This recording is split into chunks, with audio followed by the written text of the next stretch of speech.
All right, welcome to The Explainer. Today, we are diving into what might be the biggest economic story of the year. We're talking about a huge shift in the global power rankings, something that's been building for a long, long time. And it all starts with this one number, $4.18 trillion. Just let that sink in. That's the projected size of India's economy in nominal GDP terms. And that one number, it's literally rewriting the entire global economic map as we speak. And there you have it. India has officially jumped past Japan to become the world's fourth largest economy. I mean, think about that. It now sits right behind the big three, the US, China, and Germany. This is so much more than just a new number on a chart. It's a truly historic moment.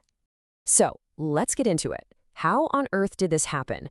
I mean, how did India manage to pull off this incredible transformation and claim its new spot on the world stage?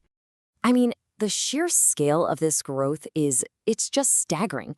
You look back a decade and the economy was about a third of what it is now. It's not just steady growth, you know? This is a full-on economic surge we're talking about. So what's the secret sauce here? What's fueling all this? Well, a lot of economists are calling this a Goldilocks period for India. This really rare, almost perfect storm of conditions. So what exactly does that mean? It's pretty simple, really. It's that sweet spot. The economy's not running too hot, which would cause crazy inflation, but it's not running too cold, which means things would grind to a halt. Nope, it's running just right. And you can see that perfect balance right here.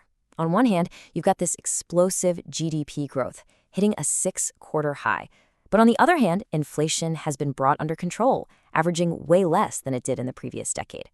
That combo? Well, that's the magic formula. Okay, so the conditions are perfect, right? The Goldilocks zone. But what's actually driving this thing? What's under the hood of this incredible growth engine? Well, you can really boil it down to 3 main pillars. First up, you've got some really strategic government reforms. Second, a massive surge in foreign investment. And third, a digital transformation that it's completely changed the game. Yeah, policies like Make in India and these PLI schemes, they've been absolute game changers. At their core, they're designed to do one big thing: get global companies to set up shop and build their products in India. This boosts local industry and, of course, creates a ton of jobs. And you can see that confidence in where the money is flowing. We're not just talking about one specific area. You've got foreign capital pouring into all these diverse, high-growth sectors like services and tech. This isn't just quick cash, you know?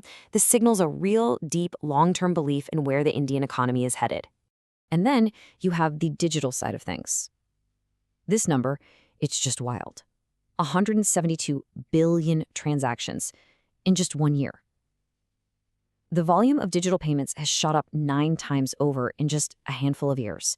It has completely rewired how people buy and sell things, creating this massive, open digital marketplace. All right, so let's look ahead a bit. Overtaking Japan was obviously a huge deal, but the momentum isn't stopping there. The sights are now set on an even bigger prize. And yeah, the momentum is definitely not slowing down. The IMF forecasts show that the gap between India and Japan is just going to get wider. So this isn't some temporary fluke. This looks like a sustained long-term trend. And this is the really big takeaway here. Hitting number 3 isn't some far-off dream. It's a real, concrete target. Projections are showing India is on track to pass Germany in just the next few years, maybe even hitting a GDP of over $7 trillion by the end of the decade. Incredible! So, why does any of this matter to the rest of the world? Well, a shift this big doesn't happen in a vacuum, right? It sends ripples out across the entire globe. You know, this quote from the economist Jagdish Bhagwati just says it all. It perfectly captures that fundamental shift. We're talking about going from a country that takes the rules to a country that helps make the rules. So what are the big takeaways for the rest of us? Well, this transformation means India is now a critical engine for global growth, period. It's becoming a new center of gravity for investment, a major player in shaking up global supply chains, and a much more powerful voice on the world stage. To put it simply, India isn't just playing the game anymore, it's helping design it. And that really leaves us with one last big question to think about.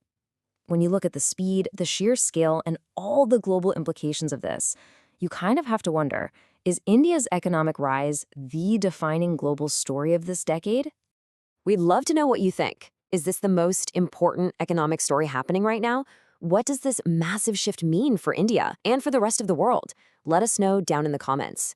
And hey, if you found this explainer useful, it would be awesome if you'd like, share, and subscribe. Thanks so much for tuning in.